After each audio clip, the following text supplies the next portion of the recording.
আসসালামু আলাইকুম, স্বাগতম বিডি রাইট নিউজ সংবাদে। আমি মোহাম্মদ রাজীব আজকের সব আন্তর্জাতিক খবর নিয়ে হাজির হয়েছি। শুরুতেই জানিয়ে দিব সংবাদ শিরোনাম, তারপর বিস্তারিত।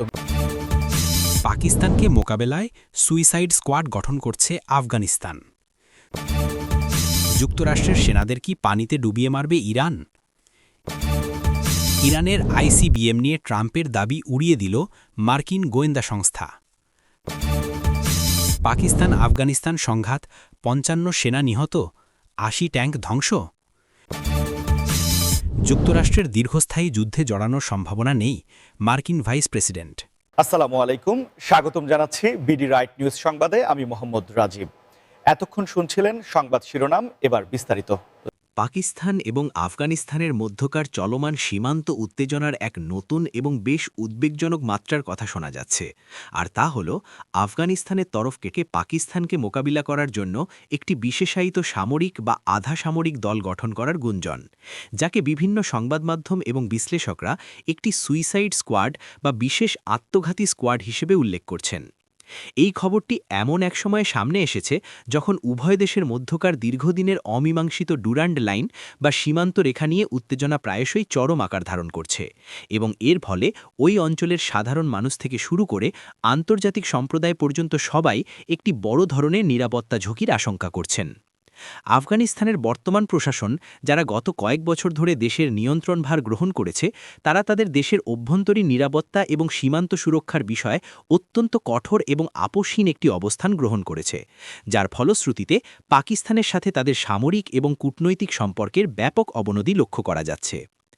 আন্তর্জাতিক সম্পর্ক বিশ্লেষকদের মতে, এ ধরনের বিশেষ স্কোয়াড বা চরমপন্থী ইউনিট গঠনের খবর যদি সত্যি হয়ে থাকে, তবে তা এই অঞ্চলের প্রচলিত সামরিক ভারসাম্যের জন্য একটি বিরাট চ্যালেঞ্জ হয়ে দাঁড়াবে, কারণ প্রথাগত যুদ্ধের বাইরে গিয়ে এই ধরনের কৌশলগত বা অসম যুদ্ধের প্রস্তুতি দুই দেশের মধ্যকার ছোটখাটো সংঘাতকে যে কোনো মুহূর্তে একটি বড় ধরনের আঞ্চলিক সংকটে রূপান্তরিত করতে পারে। এর পাশাপাশি এই ধরনের সীমান্ত উত্তেজনার কারণে দুই দেশের মধ্যকার অত্যন্ত গুরুত্বপূর্ণ বাণিজ্যিক পথগুলো, যেমন তোরখাম এবং চমন বর্ডার, বারবার বন্ধ করে দেওয়া হচ্ছে, যার ফলে প্রতিদিন কোটি কোটি টাকার বাণিজ্য ব্যাহত হচ্ছে, শত শত পণ্যবাহী ট্রাক আটকে থাকছে এবং স্থানীয় ব্যবসায়ীরা চরম অর্থনৈতিক ক্ষতির সম্মুখীন হচ্ছেন, যা দুই দেশের ইতিমধ্যে ভঙ্গুর অর্থনীতির ওপর আরও বড় ধরনের নেতিবাচক প্রভাব ফেলছে।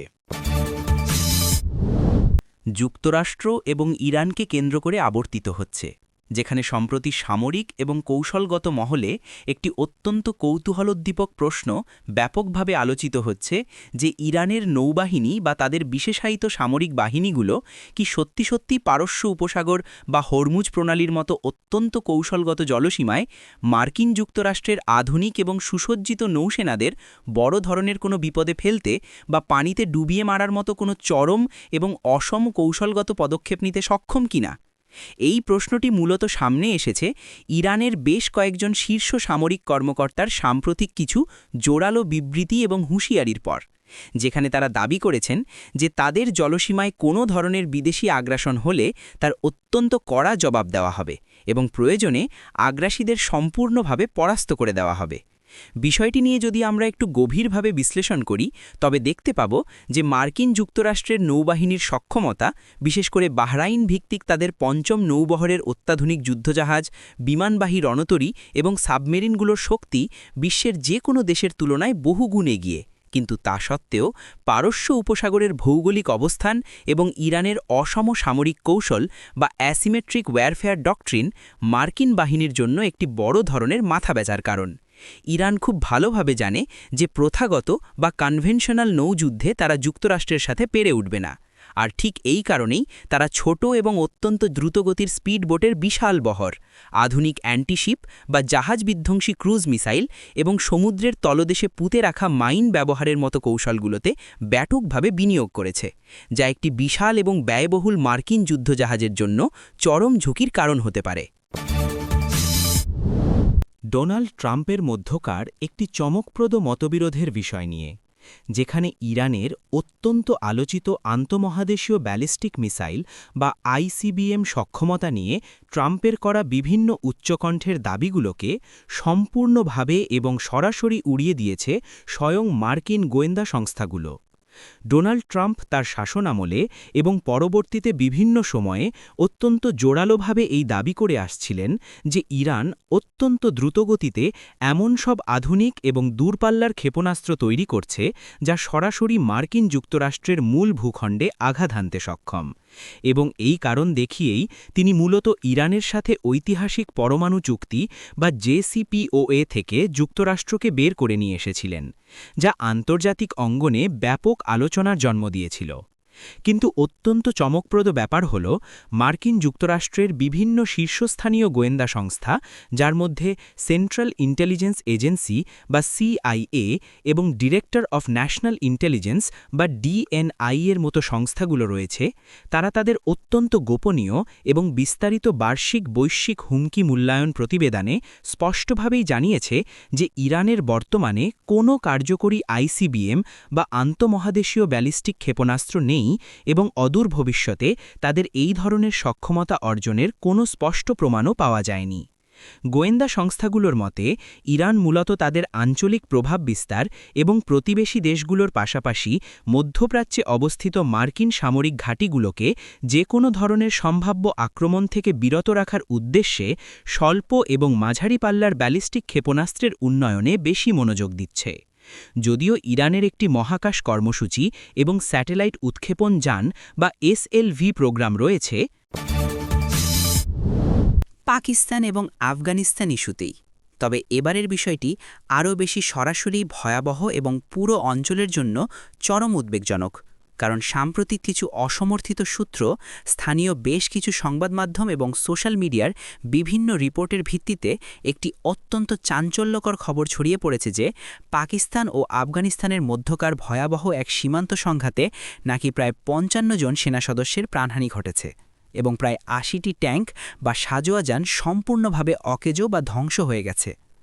যদি এই বিপুল পরিমাণ সামরিক ক্ষয়ক্ষতি এবং প্রাণহানির খবর বিন্দুমাত্র সত্য হয়ে থাকে, তবে তা হবে গত কয়েক দশকের মধ্যে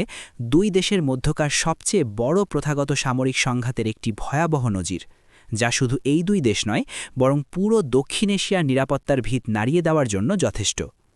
তবে সংবাদ মাধ্যম এবং সমর বিশেষজ্ঞদের মতে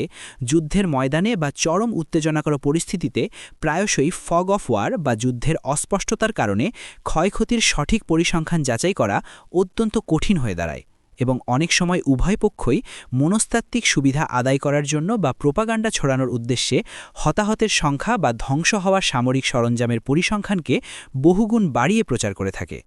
তা সত্ত্বেও সীমান্ত এলাকায় যে ব্যাপক গোলাগুলি, ভারী কামানের ব্যবহার এবং সামরিক বাহিনীর বিপুল উপস্থিতির খবর পাওয়া যাচ্ছে, তা এই ইঙ্গিতই দেয় যে পরিস্থিতি অত্যন্ত আশঙ্কাজনক পর্যায়ে পৌঁছেছে।